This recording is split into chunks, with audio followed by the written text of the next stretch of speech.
to this video. Till now, we have solved the queries on different topics like filter, aggregation, sorting, joins, etc. But in this video, we are going to solve the pattern printing questions in SQL. So let us start with the first problem. The problem statement is, PR represents a pattern drawn by Julia in R rows. The following pattern represents P5. Write a query to print the pattern P20. Let us discuss the solution to this problem. Well, first of all, we will set the number as 21 because we want to print a pattern for P20. In the beginning, we want to repeat the star symbol 20 times, but we also want to decrease its value by 1 in each iteration. That is why we start with 21. In the first iteration, we apply 21 minus 1 equals to 20, and we repeat the star symbol 20 times. In the second iteration, we will apply 20 minus 1 equal to 19, and we will repeat the star symbol 19 times. In the first line, we write set at number equal to 21. At symbol is used for the user-defined variables. We will use the repeat function in our query. Repeat function repeats a string as many times as specified. So in the next line, we will write select repeat star at number equal to at number minus 1. Equal to is an operator that does not require you to use the keyword set before it. Basically, at number colon equal to at number minus 1 says that it decreases the at number user variable each time it is printed out. And there is no table defined in the question. We will use the information schema.tables. The information schema.tables view allows you to get information about all tables and views within a database. By default, it will show you this information for every single table and view that is in the database. In the last line, we will write from information schema.tables. This problem can be solved using the query set at number equal to 21. Select repeat star at number equal to at number minus 1.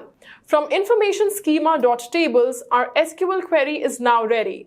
Let us submit the code and check whether your query is correct or not. You can see the success message on the compiler. It means that our query is absolutely correct. Let us move to the next question. Let us look at the problem statement. The problem statement is PR represents a pattern drawn by Julia in R rows. The following pattern represents P5. Write a query to print the pattern P20. Well, this is a very similar question to the previous one. In the previous question, we print the pattern in the descending order of number of stars, and in this question, we want to print the pattern in the ascending order of number of stars. In the first step, we will set the number as 0 because in this case, we will add the number by 1 in each iteration. In the first iteration, we apply 0 plus 1 equal to 0 and we repeat the star symbol 1 time. In the second iteration, we will apply 1 plus 1 equal to 2 and we will repeat the star symbol 2 times. In the first line, we will define the user variable by writing set at number equal to 0. In the second line, we will write repeat star at number equal to at number plus 1. In the question, there is no table defined, so we will use the inbuilt function, information schema.tables. In the third line, I will write from information schema.tables. As we want to display a pattern for only 20 stars, we will define the filter condition for this. In the last line, we will write where at num less than 20. Here we are using at num less than 20 because in each iteration 1 is added to it. So for at num equal to 19, it will display 19 plus 1 equal to 20 stars.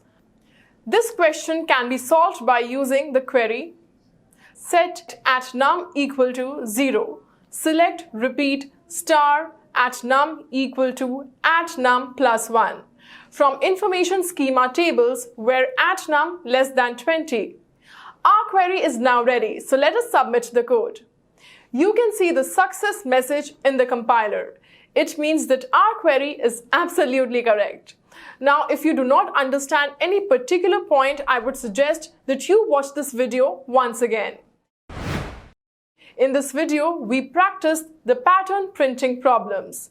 I hope all of you enjoyed this session. We will meet very soon in the next video. Till then, keep practicing and keep learning. Bye.